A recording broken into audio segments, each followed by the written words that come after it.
Hello, everybody. Welcome to today's episode of the Credit You Deserve podcast, hosted by me, David Murphy, president of the Marshfield Medical Center Credit Union. In today's episode, we're going to highlight what a credit union is, along with the history of credit unions in the United States and our history of our own Marshfield Medical Center Credit Union. Some listening to this podcast may have heard the term credit union, but may be unfamiliar with what exactly a credit union does and who we serve. So a credit union and a bank are very similar. They have many of the same products and services that are available to you as a consumer. Really, the difference comes down to the operating philosophy of the organizations. So banks typically are owned by shareholders, and the goal of management for a bank is to optimize the earnings to appease their shareholders. Now, you have some of the larger banks like JP Morgan Chase, US Bank, Bank of America. They obviously are publicly traded. They have tons of shareholders, and so they have a lot of hands in the pot when it comes to returning good profit to their shareholders. You also have community banks. Those typically are owned by families or smaller groups of individuals, and so you do get a little bit more of the community feel when you are dealing with a community bank. With a credit union is a non-for-profit financial cooperative. And so instead of having shareholders, we're actually owned by our members. And I'm going to go into what being a member of a credit union is in a little bit here. But essentially, when a credit union makes decisions on what's best for their organization, they're looking at it in terms of how they can benefit their member owners. And so instead of having those earnings being split up and sent out to third parties who have nothing to do with the financial institution, credit unions take their profits and they return it back directly to their members. They can do that in the form of lower rates or lower fees on different products, or if you're a saver, they try to give back higher rates on their deposits as well. Now, you may have heard the term cooperative in other industries, and while they're not as common in central Wisconsin, they are pretty common in some of the larger metropolitan areas. The common examples around us would be electric co-ops. While we don't have any directly in Marshfield, we do have some in some surrounding counties. Other common cooperatives include Ace Hardware, Land O'Lakes, Ocean Spray, REI, True Value, and Whole Foods.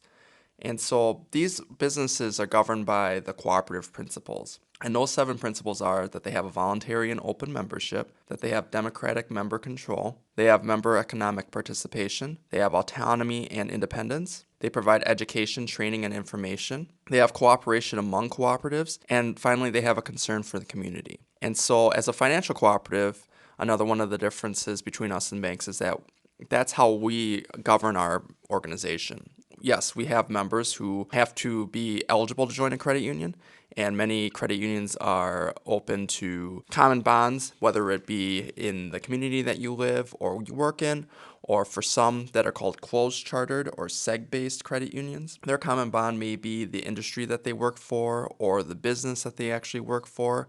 And if you look back at the history of credit unions, many credit unions actually started out with this common bond. So, for example, we started in 1965 as St. Joseph's Hospital Employees Credit Union. And we started with a few employees of the hospital who grouped together to essentially pull money from some individuals and kept that in a shoebox and basically operated a financial institution out of a closet.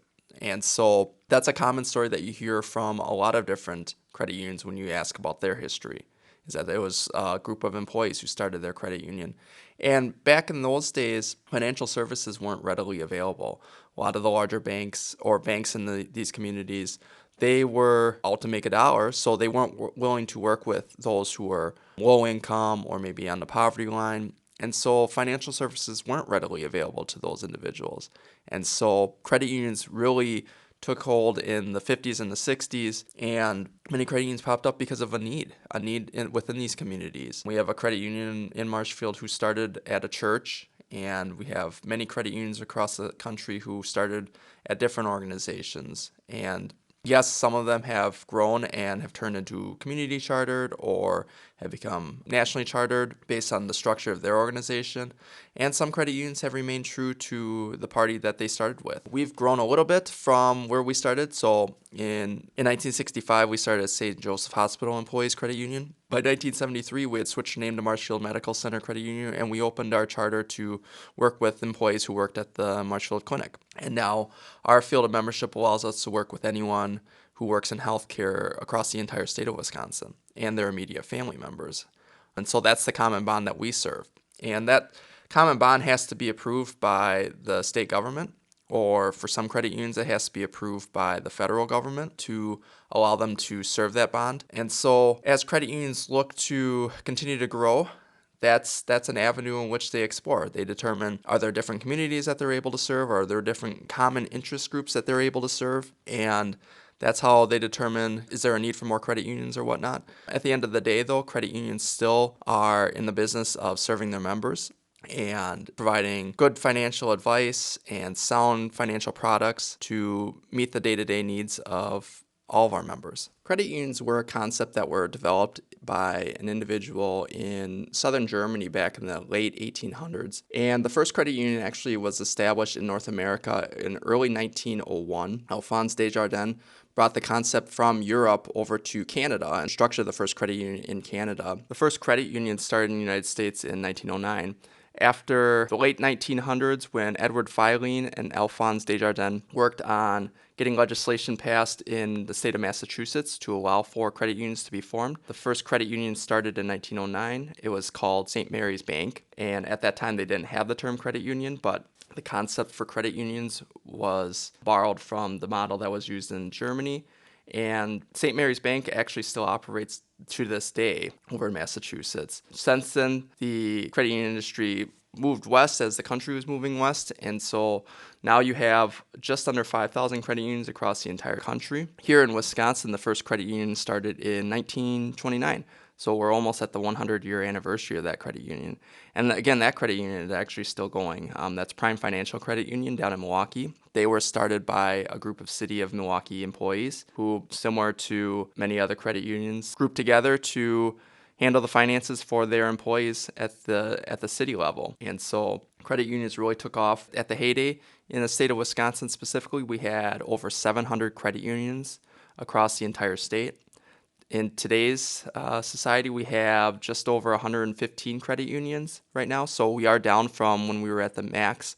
But most likely, there's a credit union either within your own community or very close to a community that you live in. So while there are fewer credit unions, there are still a lot of branches that are operated by these credit unions, and the network in which they operate is still pretty widespread. So we talked about the structure of credit unions and how they function. One main difference of how credit unions are operated and governed is that instead of having a board of directors that are elected and or hired to serve to govern the financial institution, the board of directors for a credit union are elected from the actual membership. And so, for example, for our credit union, we have 9 board of directors, and they are elected as a representative of our membership. Not only those who are currently members of the credit union, but also those who potentially could be members of the credit union. And so those 9 individuals are tasked with governing the credit union to make sure that we are operating with the best faith effort to serve our members, and also to develop new strategies and oversee the strategic planning and strategic direction of the organization so that we can reach out to serve even more potential members of the credit union as well. The board of directors for our credit union is on a volunteer basis. Most financial cooperatives or cooperatives in general have a volunteer board. That is something that has changed over the last number of years. Some cooperatives have started to hire or pay their board of directors. We have elected not to do that, to stick with the cooperative principles that were established a number of years ago, and that it's voluntary and that we have member representation on our board. Having those board of directors come directly from the membership ensures that when we're making decisions financially or strategically, that we are taking the best interests of our members, again, who is not only our customer base, but also those who own the credit union. We're taking their interests at heart, and we're making sure that the decisions that we make are going to best serve what their needs are, both now and in the future. So how does a credit union function? Well, in the simplest terms, what we do is we take deposits from our members who are looking to keep their money at a financial institution, earn a little bit of interest on their deposit, and we take those deposits and we lend them out to other members who may need to borrow, whether it's for homes or vehicles or boats or campers, or maybe they just need a personal loan. We're really a money broker. We take those deposits from those who need a place to store their deposits, and we take that money and we lend it out to those who need to borrow money. And that's essentially how a credit union, similar to a bank, although some banks will look to external parties to pull in money to be able to lend that out as well, where a credit union typically is just using the money from their depositors in order to actually be able to operate financially. And so the difference between what they make in loans and what they pay out in dividends is used then to pay the operating expenses for the credit union. And so that's primarily made up of staff salaries and benefits and expenses for operating the facilities that the credit union operates out of, but also different products. We have a system that we use that we have to pay for. We have like debit cards that we have to pay for. And so it does allow us to add different services to be able to offer a more comprehensive suite of products and services and for our members as well. And so ultimately, the goal of the credit union is not to make as much money as they possibly can, but it is to, again, return some of that money back to their members so that they're improving their financial situations as well. So instead of gouging members and charging high interest rates on loans for things that they may deem that they need to purchase, we want to be able to offer a competitive rate to save some of that money for those members to keep it in their wallet so that they're able to spend it on different things. Especially in a time like today when inflation is rampant and any dollar that you can save is useful to be able to spend it on other items like gas and groceries. A credit union really keeps those things in mind when we're making our decision for how we price our loans, and we really want to make sure that we're doing our part to keep money in our consumers' hands so that they can go out and continue to spend on the things that they actually need, not just the things that they want. The cooperative principles that we highlighted earlier was the community involvement, and that's something that is really important to credit unions. You'll see a lot of the community banks do this as well. Now, they are governed by regulation that requires them to give back to the communities through what's called the CRA, or Community Reinvestment Act, where credit unions, while we are not governed, we don't have a law that specifically states that we have to give back to our communities. It's something that as a financial cooperative we choose to do.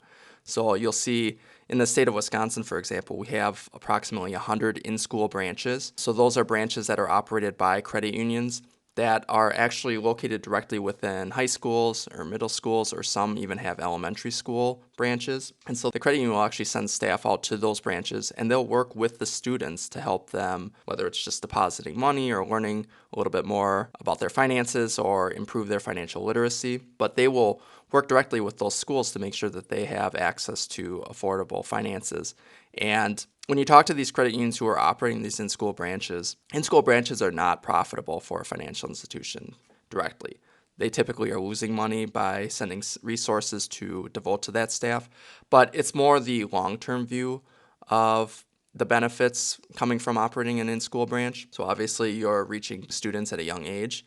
You're giving them tools to be able to handle their finances, and it also gets them aware of the credit union, so that by the time they do become 18 and maybe they're starting to look at student loans if they're going to school, or they're looking at purchasing their first vehicle, or maybe when they hit their mid to late 20s or early 30s and they're looking to buy their first house, that they already have a familiarity with that credit union or with credit unions in general, so that then they know that this is an option for them to be able to reach out and get their financial needs met by these credit unions. So that's just an example of community involvement. You may see many credit unions are active when it comes to sponsorships for different events, or they're active in different parades that may be going through your communities, or there's a lot of different ways in which credit unions get involved. A lot of them have volunteer programs, so they're out there maybe working at food kitchens or raking leaves on the weekend or building houses or doing any types of those things that give back to the community, that improve their own communities. And communities large and small. It's not just the big areas in which you're seeing this, but we're also seeing this in some of the rural areas as well. And it's just a way for credit unions and the staff members to make sure that they are not only living the principle of how the credit union operates, but also making sure that they're improving their community one action at a time.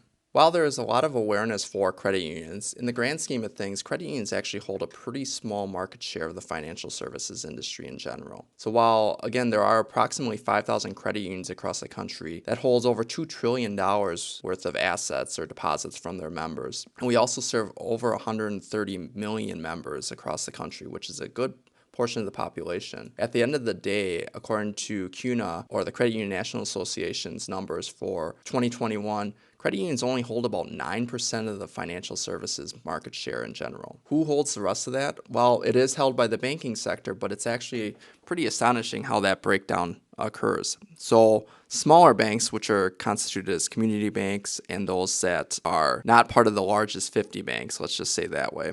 So the smaller banks hold approximately a quarter of the market share of deposits in the entire United States. The 66% that are not held by credit unions and smaller banks are held by the largest 50 banks.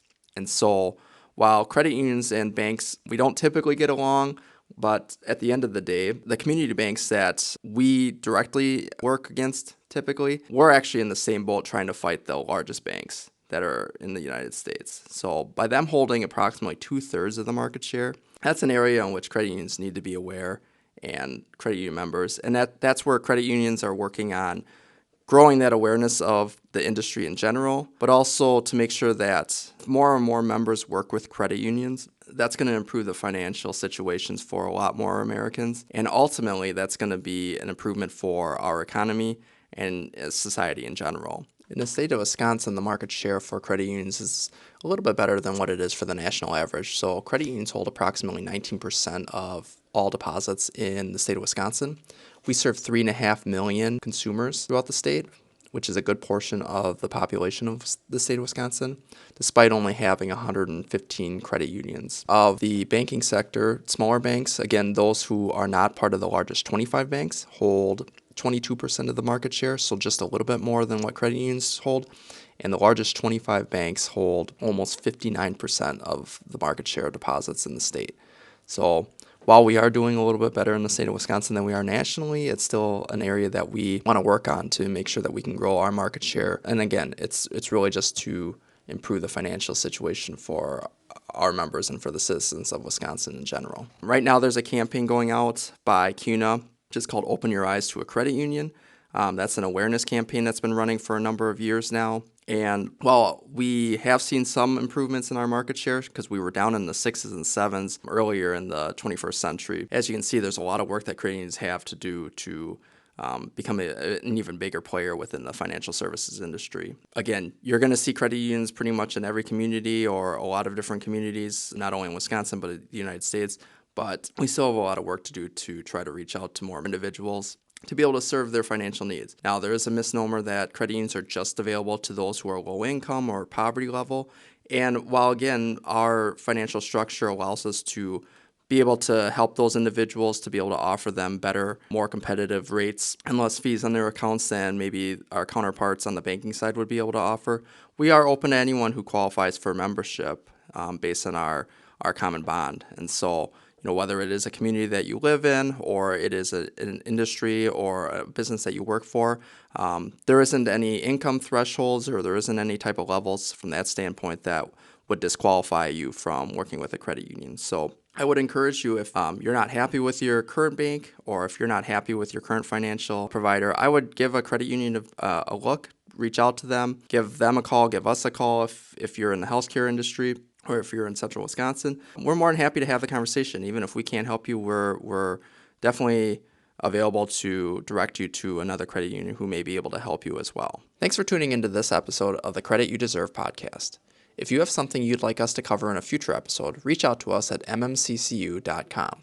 You can find other episodes of our podcast on Spotify and Anchor.